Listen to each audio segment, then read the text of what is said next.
YouTube, what's going on, guys? It's Parallax here, back at you with another video. Alright guys, so it's that time again. It looks like we're getting another Clash Royale update. That's right, boys, you heard it right.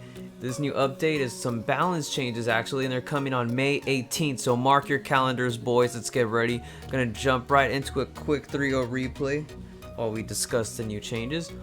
Alright guys, so one change that's coming up that I'm sure a lot of you might be excited about, some of you might not, is the Royal Giant is getting its damage decreased by 4%. Now, as all of you know, the Royal Giant was recently buffed, and after that, everybody and their mother has been using it. This thing must be the most overused card at the moment. They don't believe that he's overpowered just because people have figured out ways to combat him back. But the small reduction, it says, should rein him in a bit, and they will continue to keep an eye out on him. So the next one, which I'm a little excited about, is the freeze is being decreased by 1 second. Now, I'm pretty sure everybody that's watching this video has at one point been a victim of hog freeze, and it's pretty annoying, especially when you can't do anything about it. They got your back against the wall, and you're pretty much just screwed at the moment. So this should give us a little bit more time to get things ready. The Furnace is getting its elixir down to 4. It's also taking a slight hit points decrease and lifetime decrease. So, I mean, I don't know. I don't really use the Furnace. It's going down in elixir cost. Maybe I might consider it, but I don't see it as a very viable option. So next we got Fire Spirits. Now their damage radius is being increased by 25%. Now the Fire Spirits, they're pretty good because of the splash damage that they do. However, I haven't really been able to use them effectively. I know some people have, and that's great for them. It's just not a troop of mine. Alright, up next we got the Guards. Hit points and damage increased by 8%. Haven't used those yet, so can't say much about it. However, they do seem like a very useful troop, so we'll have to get that in mind. Next up we got the Miner, and the hit points are being increased by 6%. Now this is a really fun card, guys. I just recently got the Miner and I love it. It's very exciting to use. It's very sneaky. You're practically incognito, especially if you get a good push like we have right now going. With the Miner, just sneak up from behind, they wouldn't even know what to do. Just catches them off guard. So that's right, 6% increase on that one. Lava Hound is actually getting increased. The hit points for the Lava Hound are getting increased by 3%, and for the pups are getting increased by 9%, guys. So, I mean, I haven't quite used it yet, so I can't say whether or not I know if it's good. It does sound like it's going to be OP, though. They think as of right now for a 7 elixir card, it doesn't have enough HP, which I'm sure I could agree with that due to the Golem having such an insane amount of HP. But hopefully more people get more use out of it and they won't abuse it. So now the elixir collector.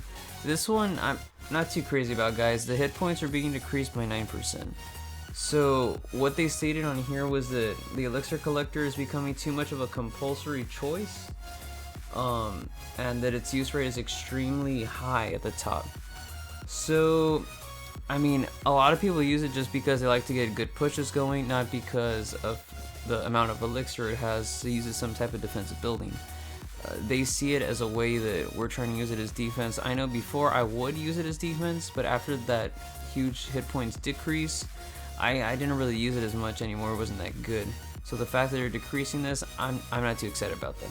Now, I'm still going to use the elixir collector regardless, but it's kind of annoying when somebody drops like a fireball on your collector. It's really going to do some damage to you now. Alright guys, now we got the Knight having hit points increased by 10%. I haven't really used that in a while, but for some lower level people that might be pretty good, and it might be more effective now. The Bombers having its damage increased by 10%. It's a very underused troop, so I do believe this damage increase will be very helpful for it.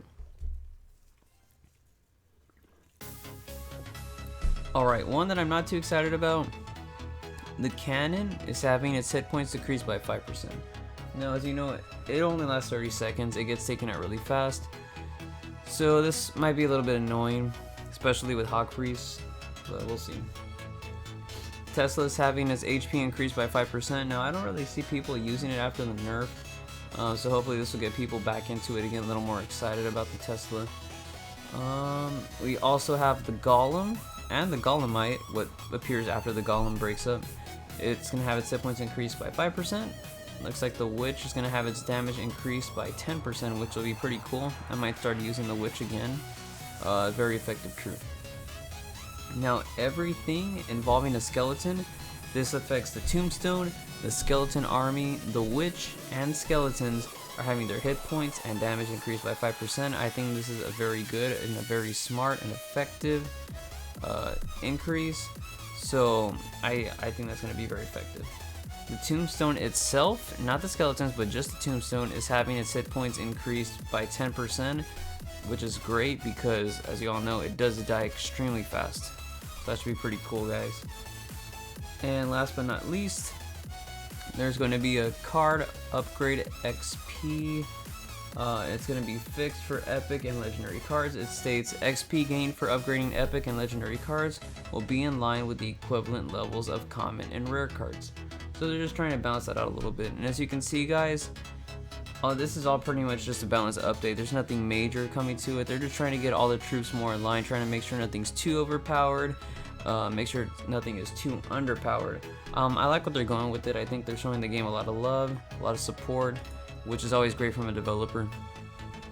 Alright, and that about wraps it up for this video, guys. Thank you so much for watching. Thank you for sticking around if you made it to the end. If you liked the video, be sure to drop a thumbs up, hit that subscribe button. I do stream live on Kamcord if you guys ever want to watch some live gameplay of mine. I also started up a Patreon if y'all want to fund me, get some cool perks, have me talk with you one-on-one personally, build you out some decks, stuff like that. Go ahead and check it out. The link will be below for my Patreon for all of my profiles, as well as a link to the article directly talking about this balance upgrade that's coming up. And that's gonna be it, guys, so I'll catch y'all in the next video. Peace out, YouTube. Much love.